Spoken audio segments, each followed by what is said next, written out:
Hey everybody, it's Christy Vacchio. I'm back here again today with the Sidetrack Parent, and we are with episode 2.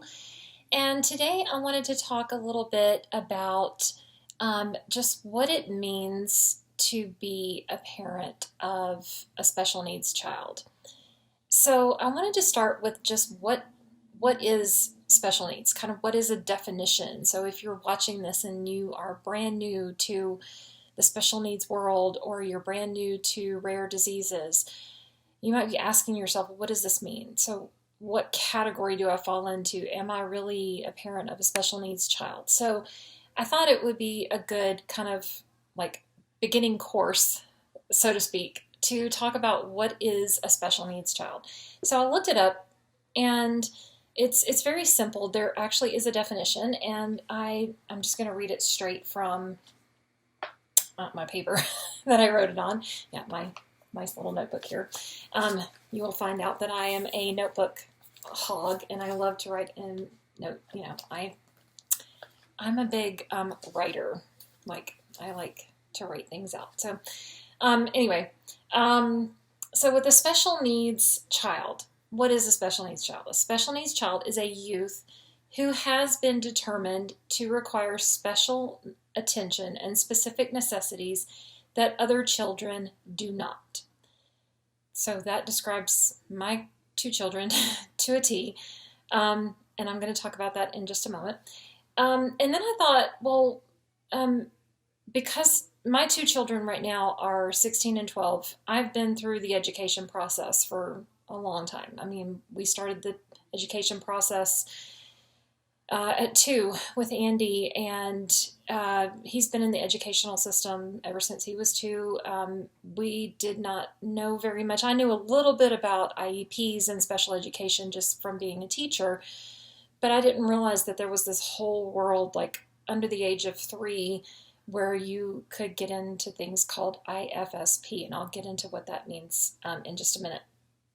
But I thought I would start with, what are the categories? So if you have a special needs child, or if you're a special needs adult, what are the categories? So I had a couple of conflicting websites, and I found a lot of different information all over the web. And what I thought was, let me try to break it down into a couple of different things. So first off, there seems to be like kind of an umbrella of 4 different types of special needs. And then within that, when you're in the education system, in order to get services, there is a whole law that it's called the IDEA, and I'll talk about that in a minute, that breaks it down into 13 specific categories for your child once they get into the educational system. So let me start with, what are the 4 categories or the 4 types of special needs when you're just kind of looking around on the webs? I've seen it called 4 categories, 4 types, that kind of thing. So this is what it breaks down into. You basically have physical needs. So if you have some kind of physical disability, and then you have the kids who have developmental disabilities, like learning, they don't meet their milestones at the right time. It could be, speech and language, or it could be just sitting up on their own or smiling, and certain things that they don't meet their milestones developmentally at the right stages. And that can come into a whole lot of different things, and we're going to talk about that in a minute. And then the third category is behavioral or emotional types of disabilities. That is kind of self-explanatory. And then you have the sensory impaired individuals. Now, when I started with Andy in this kind of world, this special needs world, I learned about sensory processing disorder.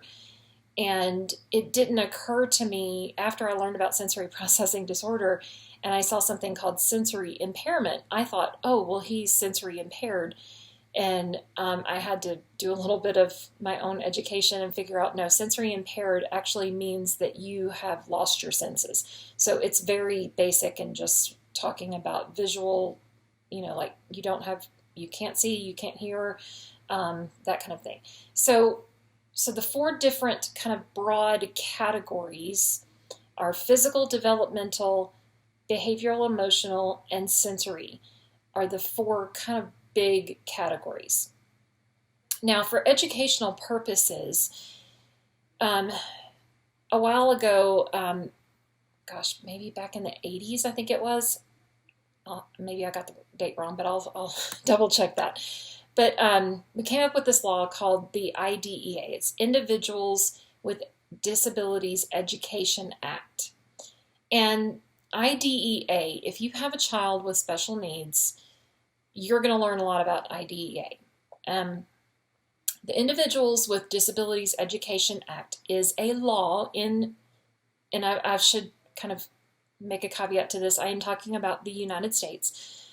So in other countries, you might have something similar to this that might be called something different, but I'm sure you probably have something very similar in your countries, and I can do a little research if you want me to figure that out.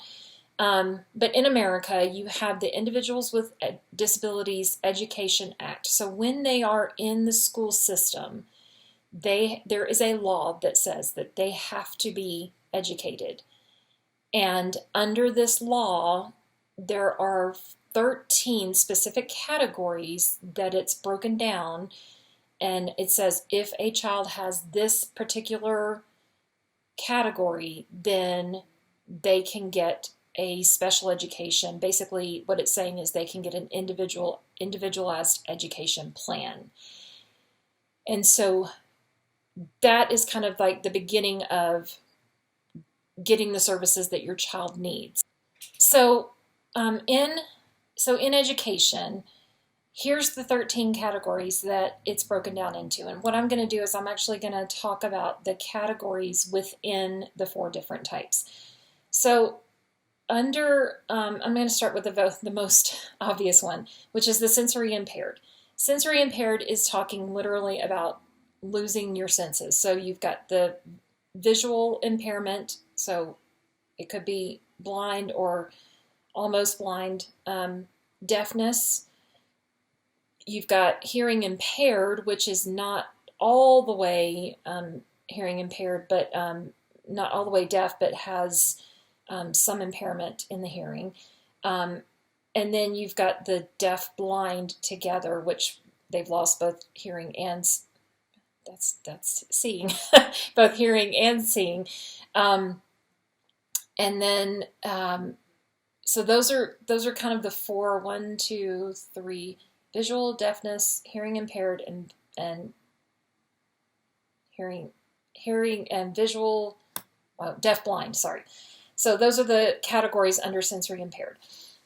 And then under behavioral and emotional, this can cover a lot of different things, but basically this is talking about things like kids with OCD, kids who have bipolar disorder, basically anything kind of on the mental spectrum, like, let me see, I'm trying to think, I'm actually going to scroll up so I can tell you, things like schizophrenia, anxiety, those can be covered. Some of them are covered under emotional disturbance, some can be covered under other health impaired. And it just kind of depends on both like the severity and kind of how it affects the child. So behavioral, emotional, behavioral seems kind of logical, but the emotional disturbance can be a little kind of a rocky gray area, and I think it's kind of depends on what school you're in and kind of how they view it. Developmental types, so the categories under developmental from what I understand is the speech language. So obviously if your speech and language is delayed, or if you have things like stuttering, or you don't pronounce your words correctly because you haven't developed the R sound, or you haven't developed the S sound, or something like that.